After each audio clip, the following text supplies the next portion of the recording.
So I wanted to read for you the first chapter of what has to be one of my very favorite authors, and that is James Baldwin. I had the opportunity to come across a very first edition, a UK edition, 1964, Penguin edition of this book, originally published in 1963 in the United States. And as the cover might suggest, our dear James Baldwin is writing a letter to his nephew. But I say, as the cover might suggest, it's not just to his nephew. Throughout these words, it's this first chapter that I'm going to read for you. I see so many lessons that many people have taught me, so many lessons that I have tried to teach other people. So there really is a sense of bonding between black men here, and I think it's very important, A, because there's a lack of bonding in our lives today, looking through the popular imagination. But at the same time, these are lessons in masculinity, in American masculinity and modernity. And many people will object to how he speaks about race here, and I would caution you to consider two facts. A, race and class are uniquely tied. In a sense, race is a form of class subordination. So I think if many people were to step back and see that he's actually speaking about forces that impact all of us. And also, secondly, I think we're aware that implicit racial bias has permeated all of us. So, with that said, James Baldwin, The Fire Next Time. Dear James, his namesake, good nephew. I have begun this letter 5 times and torn it up 5 times. I keep seeing your face, which is also the face of your father and my brother. Like him, you are tough, dark, vulnerable, moody, with a very definite tendency to sound truculent because you want no one to think you are soft. You may be like your grandfather in this. I don't know, but certainly both you and your father resemble him very much physically. Well, he is dead. He never saw you, and he had a terrible life. He was defeated long before he died because at the bottom of his heart, he really believed what white people said about him. This is one of the reasons that he became so holy. I am sure that your father has told you something about all that. Neither you nor your father exhibit any tendency towards holiness. You really are of another era. Part of what happened when the Negro left the land and came into what the late E. Franklin Frazier called the cities of destruction. You can only be destroyed by believing that you really are what the white world calls a nigger. I tell you this because I love you, and please don't you ever forget about it. And just here I'll pause and say that I was introduced to James Baldwin's work by junior in high school by our English teacher, Gay. Thank you very much. It was a white woman who gave us the choice of reading Black Boy, Nigger, If Beale Street Could Talk. Of course, I wanted to read all the books, but didn't have the discipline to read all of them, so I chose to read the one by the gay man, If Beale Street Could Talk, and I just rolled on and on. So I'm rereading James Baldwin's work years later. He continues, I have known both you all your lives, have carried your daddy in my arms and on my shoulders, kissed and spanked him and watched him learn to walk.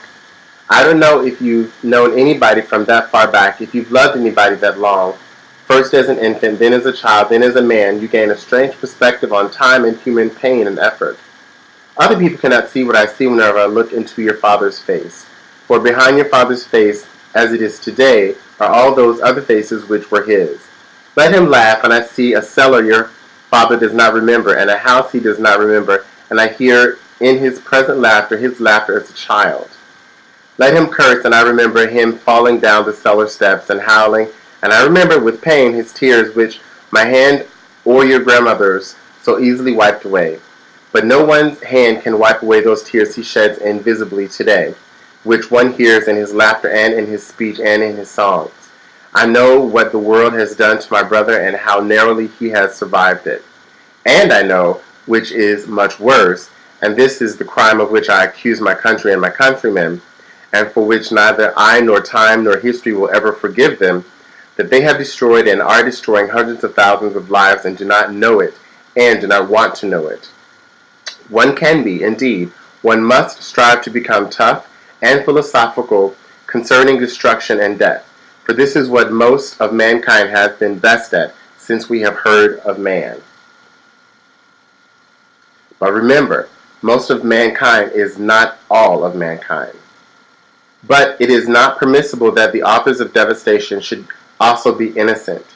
It is the innocence which constitutes the crime. I also have a cousin that I grew up with who I look at all that she faces today as a single mother, as a black woman in the South, and how narrowly she survives it. So again, this is another instance where this resonates for me in a very different way. Now, my namesake, these innocent and well-meaning people, your countrymen, have caused you to be born under conditions not very far removed from those described for us by Charles Dickens in the London of more than 100 years ago. I hear the chorus of the innocent screaming, "No, this is not true! How bitter you are!" But I am writing this letter to you to try to tell you something about how to handle them, for most of them do not really know that you exist.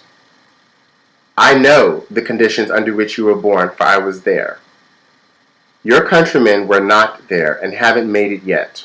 Your grandmother was also there, and no one has ever accused her of being bitter. I suggest that the innocents check with her. She isn't hard to find. Your countrymen don't know that she exists either, though she has been working for them all their lives. My grandmother. And so many families, like in the movie The Help. Just refer to the movie The Help. Well, you were born, here you came, something like 15 years ago. My little cousin's 15, 2 years. And though your father and mother and grandmother, looking about the streets through which they were carrying you, staring at the walls into which they brought you, had every reason to be heavy-hearted, yet they were not. For here you were, Big James, named for me, you were a big baby. I was not. Here you were, to be loved, baby, hard at once and forever, to strengthen you against the loveless world. Remember that. I know how black it looks today for you. It looked bad that day too, yes, we were trembling. We had not stopped trembling yet, but if we had not loved each other, none of us would have survived. And now you must survive because we love you, and for the sake of your children and your children's children. Again, I think about a conversation that I have. I have a cousin who is 9 days older than me. We've always been very close, and I just remember her, I think she was like in her 6th month of pregnancy with her first and only child. And the hormonal surges and the kind of conversations that we would have, and me just thinking about that little girl that came out of her that I know now that is nearly a woman. And we were scared. But if we had not loved each other, none of us would have survived. This innocent country set you down in a ghetto in which, in fact, it intended that you should perish. Let me spell out precisely what I mean by that, for the heart of the matter is here and the root of my dispute with my country. You were born where you were born and faced the future that you faced because you were black and for no other reason, and this is like precious. The limits of your ambition were thus expected to be set forever. You were born into a society which spelled out with brutal clarity and in as many ways as possible that you were a worthless human being. I think in Precious she says a black stain, a black smear of oil. You were not expected to aspire to excellence. You were expected to make peace with mediocrity. You were expected to make peace with mediocrity. Wherever you have turned, James, in your short time on this earth, you have been told where you could go and what you could do and how you could do it and where you could live and whom you could marry. I know your countrymen do not agree with me about this, and I hear them saying, you exaggerate. They do not know Harlem, and I do. So do you. Take no one's word for anything, including mine, but trust your experience. As they say in, for colored girls, don't tell nobody. Know whence you came. There is really no limit to where you can go. The details and symbols of your life have been deliberately constructed to make you believe what white people say about you. Please try to remember that what they believe, as well as what they do and cause you to endure, does not testify to your inferiority, but to their inhumanity and fear. Please try to be clear. Dear James, through the storm which rages about your youthful head today, about the reality which lies behind the words acceptance and integration, and yes, here's a reference to the desegregation movement going on at the time in the United States in the middle of the civil rights movement. And today we're in the middle of a human rights movement, very similarly. There is no reason for you to try to become like white people, and there is no basis whatsoever for their impertinent assumption that they must accept you. The really terrible thing, oh buddy, is that you must accept them. And I mean that very seriously. You must accept them and accept them with love, for these innocent people have no other hope. They are, in fact, still trapped in a history which they do not understand. And until they understand it, they cannot be released from it. So what he's saying is, to use that, the age-old sort of plantation metaphor, it's a slave who must forgive the master before the master can be free. It's not just emancipating the slave that makes us all free. It's the slave's acceptance with love of the former master. And this points to, for example, Truth and Reconciliation that we've seen and following heinous genocides in Central and Southern Africa. And yet, in the United States, the fact of our very severe racial class disparities around any statistic, health, wealth, access, dignity, anything you want to, you name it. Given those disparities, we're in the middle of a class warfare and a race warfare, where again, the whole nation is at stake. Our whole nationhood is at stake, which is why we could elect someone like Obama, and why I do see that we are in a period very much like the Reconstruction era, when you had people like Homer Plessy having to sit down on buses 50, 60 years old, 7 years later. In Montgomery, you have somebody else sitting down on a bus just to articulate how ridiculous it is that we don't have freedom. And people who articulate and advocate for freedom often perish, become martyrs, because the herd of us are still caught in the plantation politics. And if you refuse to play that game and refuse to see it as a game, then life becomes very dangerous. And I think this is the sort of danger that James Baldwin is warning his nephew about. So I'll try and get back to this.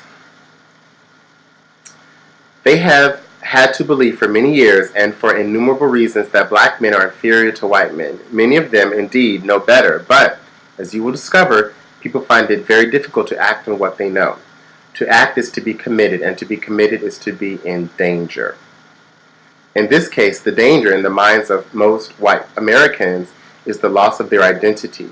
Try to imagine how you would feel if you woke up one morning to find the sun shining and all the stars aflame. You would be frightened because it is out of the order of nature.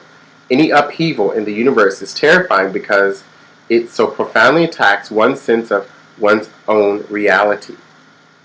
Well, the black man has functioned in the white man's world as a fixed star, as an immovable pillar, and as he moves out of his place, heaven and earth are shaken to their foundations. You don't be afraid. I said that it was intended that you should perish in the ghetto, perish by never being allowed to go behind the white man's definitions, by never being allowed to spell your proper name, metaphor. You have, and many of us have, defeated this intention, and by a terrible law, a terrible paradox, those innocents who believe that your imprisonment made them safe are losing their grasp of reality. But these men are your brothers, your lost younger brothers. And if the word integration means anything, this is what it means, that we, with love, shall force our brothers to see themselves as they are, to cease fleeing from reality and to begin to change it. And it continues for a page and a half more.